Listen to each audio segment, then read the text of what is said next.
जहां के इंसाफ की खास मुलाकात में हमारे साथ अब्दुल वहीद शेख है, जिन्होंने अभी अपनी पीएचडी जिंदानी अदब यानी जेल में रहकर जो अदब तख्लीक किया जाता है उसे जिंदानी अदब कहते हैं, उस पर जो है पीएचडी मुकम्मल की है।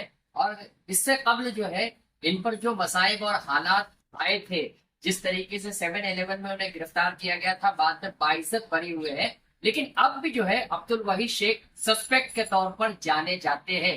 ये कहना मुबालगा आ रही नहीं होगी, ये हकीकत पर मुबनी है, क्योंकि जब कोई वाकया पेश आता है तो अब्दुल वहीद को जो है तफ्तीश के लिए बुलाया जाता है।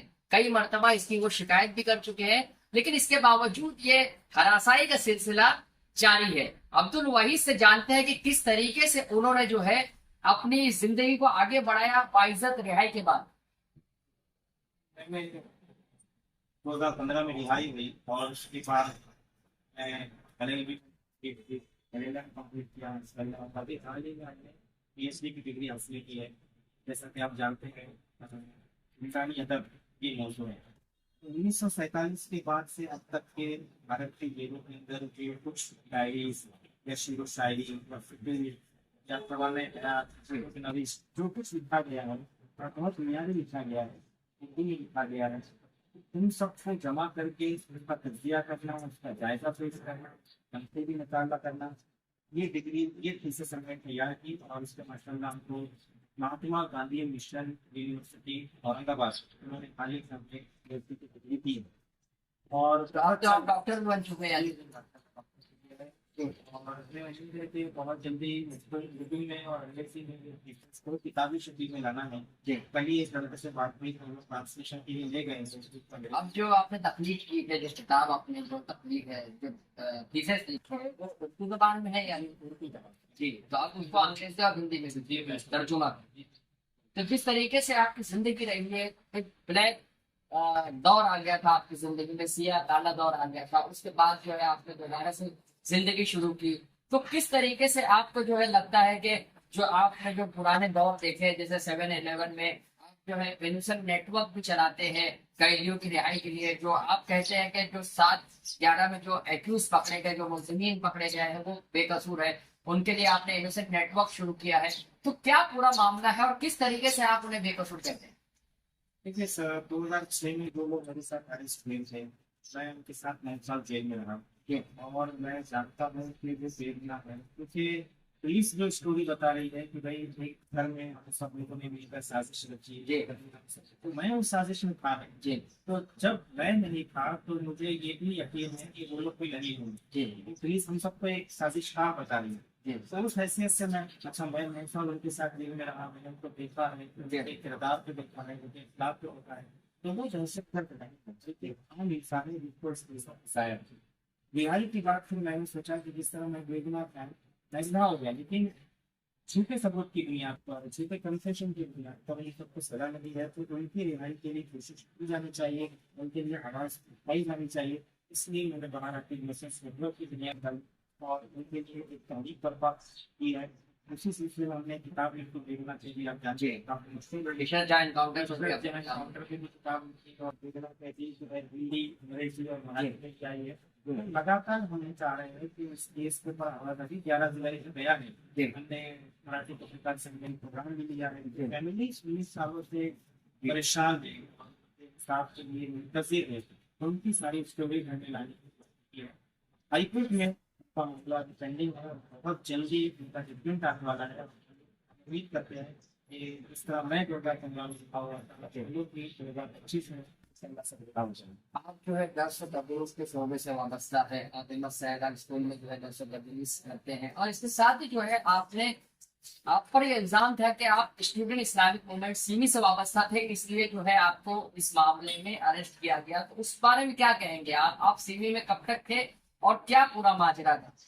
देखिए 2001 में जब सिमी पे बैन लगा था तो उस वक्त लोकल पुलिस ने हम पर एक केस बनाया। सिमी से कोई डायरेक्ट कभी ताल्लुक रहा नहीं, लेकिन एक छोटा केस बनाया गया, उसमें जेल में डाला गया और उसी केस की बुनियाद पर 2006 में जो एक ब्लास्ट हुआ है, उस केस में भी मुझे अरेस्ट किया और उसके नतीजे में मुझे 9 साल मिले। दोनों केस 2001 का सीए का केस जो मेंबरशिप का केस बनाया था पुलिस ने, और 2006 का केस लास्ट वाला इसमें भी सीए का एक इल्जाम लगा। दोनों केस को अदालत ने 22 से बरी कर दिया, और अदालत ने अपने ऑर्डर में लिखा है कि ये सिमी के मेंबर नहीं थे ना रहे।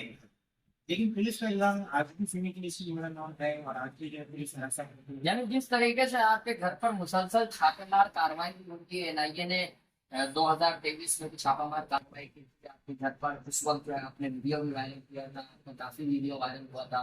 तो इस सिलसिले में आप क्या कहते हैं कि जब भी कोई धमाका की वारदात होती है, जब भी कोई टेरर अटैक होता है, तो आपको मशहूर बताया जाता है, इसके पीछे क्या होता है?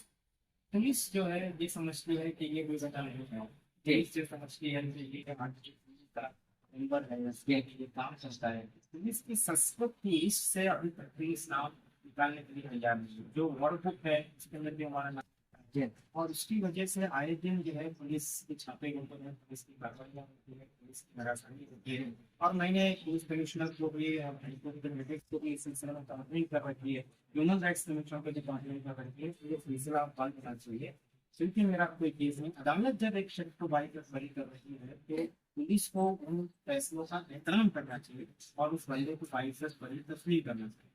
आपने वकालत की तालीम भी मुकम्मल की है, आपने जो है एलएलबी भी कर लिया है, तो ऐसे में जिस तरीके से आपको मुसलसल जो है हरासा किया जाता है, तो उस पर आपने जो कार्रवाई की है, जिस तरीके से टेररिज्म के इल्जाम के तहत अगर कोई रिहा होता है, तो पुलिस जो यानी उसे जो है बाइज्जत रिहाई नहीं मानती है, तो इस पर आप क्या कहना चाहेंगे? इस तरीके से हर मामले में जो है रिहाई होती है तो उसको सस्पेक्ट ही रखा जाता है, ये आपका ही मामला नहीं है, आप इस तरह से दूसरे भी मामला सामने आते हैं, तो उस पर क्या कहेंगे? क्योंकि पुलिस का रवैया गलत है। अगर अदालत ने किसी को बाइज्जत बरी किया तो पुलिस को उसके फैसले का एहतराम करते हुए उसकी तस्लीम करना चाहिए, और सस्पेक्ट लिस्ट से उसका नाम निकाल देना चाहिए। चाहे वो एक मामूली कत्ल का मामला हो, चाहे वो सिविल का मामला हो, चाहे किसी भी तरह का मामला।